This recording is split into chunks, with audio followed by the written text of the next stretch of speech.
और तीसरी चीज है संवेदनशीलता।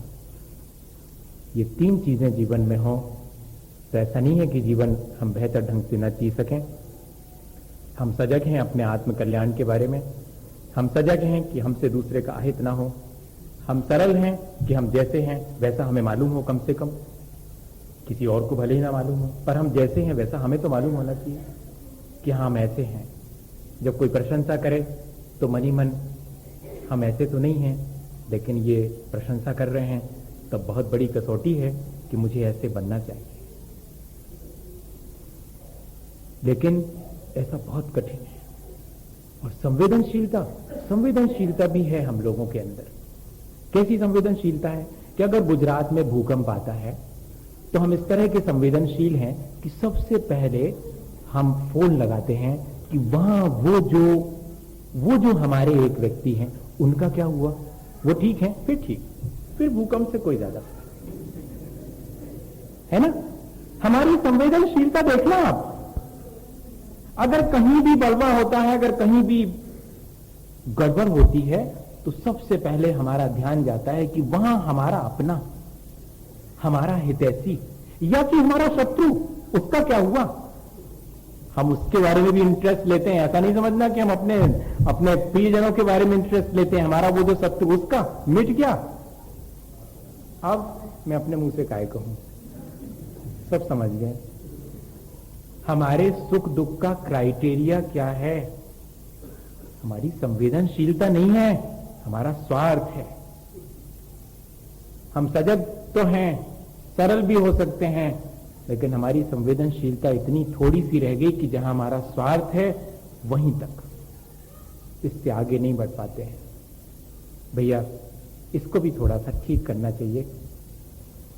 अगर हमारे अपने किसी व्यक्ति के दुख में हम दुखी होते हैं, उसके सुख में सुखी होते हैं, तो क्यों नहीं हम इस गणित को सब पे लागू कर लेते हैं? क्यों नहीं हम अपने का दायरा थोड़ा बढ़ाते हैं? हमारे 4 अपने हैं तो क्या हमारे 40 अपने नहीं हो सकते? हमारे 40 अपने हैं तो 400 अपने नहीं हो सकते? क्या प्राणी मात्र हमारा अपना नहीं हो सकता? ठीक वैसी ही संवेदना जैसे कि हमारे अपने जिसको हम अपना मानते हैं उसके प्रति है, क्या प्राणी मात्र के प्रति नहीं हो सकती? वास्तव में तो संवेदनशीलता वही है। ये तो राग द्वेष जन्य संवेदनशीलता है कि हमारे और पराये, जहां हम हमारे और पराये से, अपने और पराये से ऊपर उठ जाते हैं, वहां संवेदनशीलता शुरू होती। जहां हम प्राणी मात्र के प्रति संवेदनशील हो जाते हैं, जहां हम दूसरे के दुख को भी दूर करने का, जिसको कि हम अपना किसी संबंध से नहीं जोड़ करके सिर्फ एक मनुष्य होने के नाते, एक प्राणी होने के नाते, कि वहां भी सांस धड़कती है, जहां जहां सांस धड़कती है वहां पर तक मेरी संवेदनशीलता पहुंचनी चाहिए। भगवान महावीर स्वामी के बारे में किसी कवि ने कल्पना की है, उनकी संवेदनशीलता के बारे में।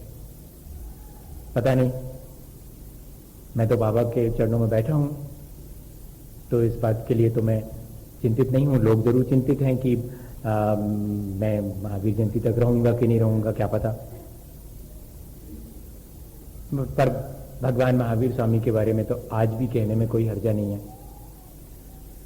उनके अपने जीवन की संवेदनशीलता की कवि ने कल्पना की है कि जब उनकी मां श्रृंगार कर रही थी और अचानक वे पहुंच गए कमरे में। देखिए, ऐसा नहीं मानिएगा कि ये मैंने किसी शास्त्र में पढ़ा है, नहीं तो आप उसमें ढूंढने जाओ और फिर नहीं मिले तो मेरे पास आकर के शिकायत करो। मैं पहले बता दे रहा हूं, किसी ने कल्पना करी, और भले ही कल्पना करने में तो कोई हर्जा नहीं। जो हम बहुत दुनिया भर की कल्पनाएं कर लेते हैं, अपने वैभव की कल्पना कर लेते हैं, तो ये वाली कल्पना तो भली कल्पना है। मां सजा रही है अपने बालों को, जिसमें लगा रही है फूल, और जैसे ही वर्धमान पहुंचते हैं तो मां पूछती है, क्या देख रहे हो वर्धमान? तो मैं देख रहा हूं कि मां तुम अपने शरीर को सजा रही हो, शरीर को सजा रही हो। बहुत सजग थे वो। क्यों? क्या मैं इस तरह सजा करके तुम्हें अच्छी नहीं लग रही हूं? नहीं मां, तुम अच्छी नहीं लग रही। मरे हुए फूलों से श्रृंगार करके तुम अच्छे नहीं लगते। अरे इतने सुंदर सुंदर फूल मेरे जूड़े में लगे हुए हैं। मां, फूल कभी जूड़े पर सुंदर नहीं लगते, वे तो अपनी डाली पर ही सुंदर लगते हैं। वहां से उन्हें अलग कर दिया जाए तो वे मर जाते हैं। और मां, जब कोई मरे हुए फूलों से श्रृंगार करता है तो मुझे अच्छा नहीं लगता। ये क्या चीज है? कल्पना है, लेकिन ये संवेदनशीलता है। आज तो हम चाहे जिस चीज का अपने जीवन के चलाने के लिए उपयोग कर लेते हैं, कहीं हमें उस चीज की खबर ही नहीं लगती। हम यहां आश्चर्यचकित हो जाते। आश्चर्यचकित ही हो रहा हूं, मैं सही बोल रहा हूं, ईमानदारी। अभी तक जो कहा वो मैंने सही कहा, ऐसा नहीं समझना कि मैं आप सही बोल रहा हूं, नहीं तो आप कहें कि अभी तक जो कहा था वो गड़बड़ था। नहीं, मैं सच इससे मुझे कहना पड़ रहा है। यहां मैं देखता हूं मंदिर दर्शन करने आए हैं बाबा के, लेकिन कौन सा कल्चर है, इतना हैवी चेहरे पर पुता हुआ रहता है कि आश्चर्यचकित हो जाता।